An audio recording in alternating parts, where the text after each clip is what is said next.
I'm going to prove to you how wrong you are. This generation, let's stick to today. I don't care about last generation or 3 generations ago. Let's stick to today, okay? The best games this generation have been multiplat.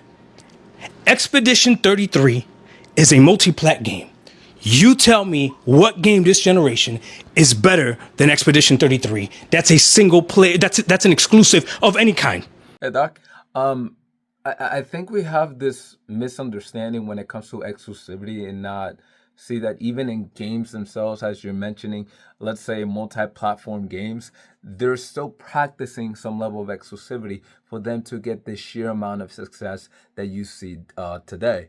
Meaning, for example, with Expedition 33, Expedition 33 still had to find itself have, let's say, a level of exclusivity, whether it be with the gameplay, whether it be with the story, like you can't find the story anywhere else, whether it be the artwork, whether it be the tone, the characters, things that can divert itself outside of the crowd and just overall the market, where it can make itself stand out, which is why a lot of people gravitated towards it, because they were noticing that this type of game rarely like comes by.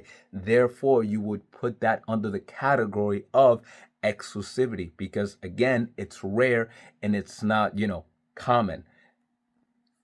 In Expedition 33, that's a single play. That's an exclusive of any kind.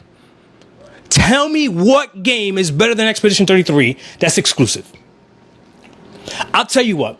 The other game that's close in terms of ratings wise, Expedition 33, that's doing extremely well, Resident Evil Requiem. Guess what that game is as well? It's a multi-plat game. So again, you tell me how exclusivity was breeding competition this generation and how that gave us better games. Doc, I'm gonna give you this analogy so you can like understand better. So let's say, for example, I'm in the park and I say with my friend, hey, I want to do a competition.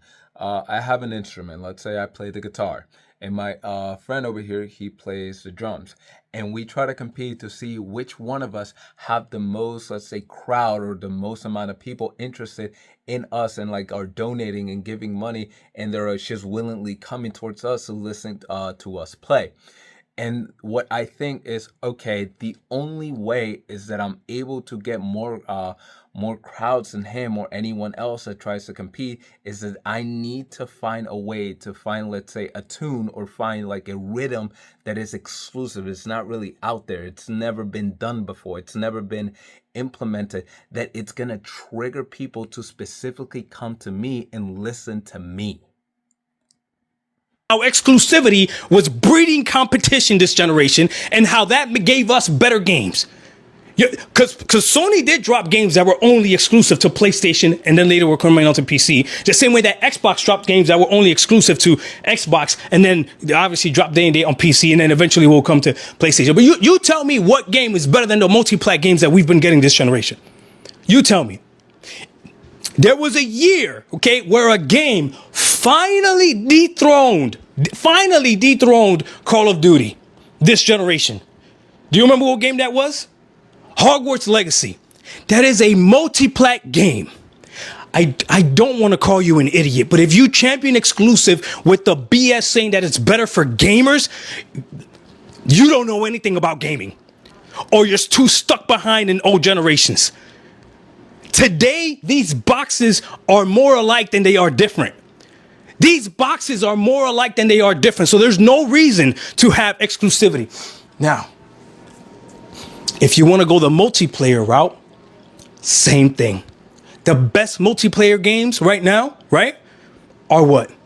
You can say Arc Raiders, multi-plat game. Call of Duty, multi-plat game. You want to put Marathon there because you really like Marathon? Multi-plat game.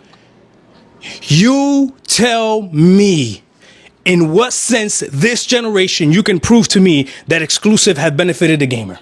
Well, yes, but Doc, I don't think you're like dismissing a huge factor. Those live service games that you were mentioning, such as Call of Duty and Marathon, yes, they are multi-platform. They are everywhere. But they still have an exclusivity factor, which would fall more under the category of The gameplay. The gameplay is the expression of exclusivity, which grabs people in, which is the thing that hooks people in on wanting to keep playing this particular game that they're playing. So exclusivity is still around. It's just not. It's just in a different form. Have benefited the gamer. If you're gonna mention God of War Ragnarok, that's not even exclusive to the PS5. That's a PS4 game as well. You're gonna tell me that couldn't run on the Xbox? It would have been too. And then the audacity that you have to to praise these game developers and make them look like idiots at the same time is ridiculous to me. You're gonna tell me that Insomniac, right, is not talented enough to make games multi-plat? They're not, right? But the makers of Hogwarts Legacy is the makers of Expedition 33 are like you realize what you're saying? They're not talented enough to make. Exclusivity does not benefit the gamer. It benefits the companies. Well, like I said, exclusivity is not just this one-dimensional thing. Exclusivity is really practiced in many other forms: gameplay, stories, soundtrack, tone, just characters, environment. All those games that you're mentioning, they need to express a level of exclusivity that can divert themselves outside of the crowd, outside of the market. Hence, you see with Expedition 33, massive success. And for the Spider-Man, for example, do you guys remember specifically when Insomniac said, we want this to be Insomniac's Spider-Man game? Keynote.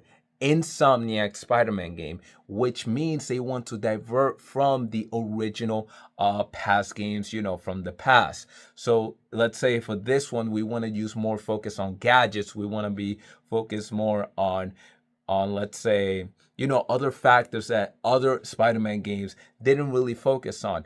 Under that premise, we would put Insomniac's game under the guide of exclusivity, because they want to stand out and they want to offer something that is just simply not offer anywhere else when it comes to the character of Spider-Man.